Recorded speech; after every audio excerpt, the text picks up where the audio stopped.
حضور نبی اکرم صلی اللہ علیہ وآلہ وسلم نے فرمایا، اللہ تعالیٰ نے ایک فرشتہ پیدا کیا، اس کا ایک بازو مشرق میں ہے اور دوسرا بازو مغرب میں، اس کا سر عرش کے نیچے ہے اور دونوں پاؤں ساتویں زمین تلے ہیں،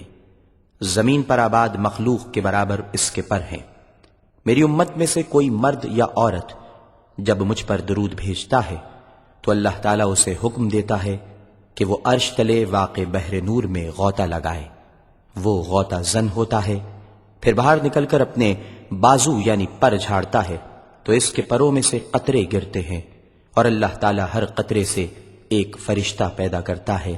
جو اس کے لیے قیامت تک دعائے بخشش مانگتا ہے۔ روزے سے صدا آ رہی ہے مانگ ارے مانگ، روزے سے صدا آ رہی ہے مانگ ارے مانگ، اے حاضر و ناظر و مولا مانگ ارے مانگ، ارے کچھ مانگ لے رب سے مانگ، ارے کچھ مانگ لے مولا سے مانگ،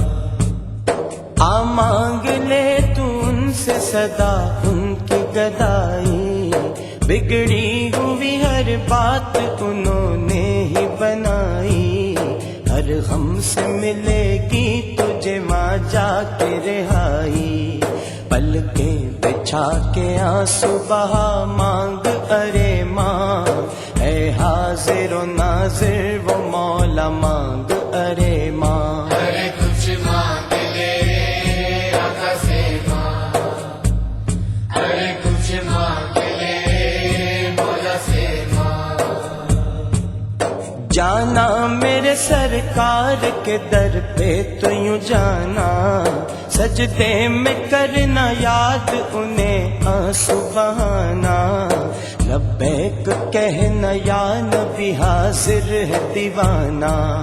اس وقت صدا آئے گی یہ مانگ ارے ماں، اے حاضر و ناظر و مولا مانگ ارے ماں، ارے کچھ مانگ لے رب سے مانگ، ارے کچھ مانگ لے مولا سے مانگ، در سے میرے سرکار کے خالی نہ لوٹے گا، دامن کو مرادوں سے ہی تو بھر کے لوٹے گا، اور لے کے ان کے در کی غلامی تو لوٹے گا، بس دیر نہ کر ہوش میں آ مانگ ارے ماں، اے حاضر و ناظر و مولا مانگ ارے ماں، ارے کچھ مانگ لے رب سے مانگ، ارے کچھ مانگ لے مولا سے مانگ، پیغام دینا آقا کو عامر نے کہا ہے، پاس اپنے بلا لیجئے کیا میری خطا ہے،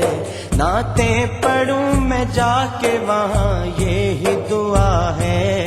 نعتیں پڑھوں میں جا کے وہاں یہی دعا ہے، روزے سے صدا آئے پھر مانگ ارے ماں، اے حاضر و ناظر و مولا مانگ ارے ماں، ارے کچھ مانگ لے رب سے مانگ، ارے کچھ مانگ لے مولا سے مانگ، روزے سے صدا آ رہی ہے مانگ ارے مانگ، روزے سے صدا آ رہی ہے مانگ ارے مانگ، اے حاضر و ناظر و مولا مانگ ارے ماں، ارے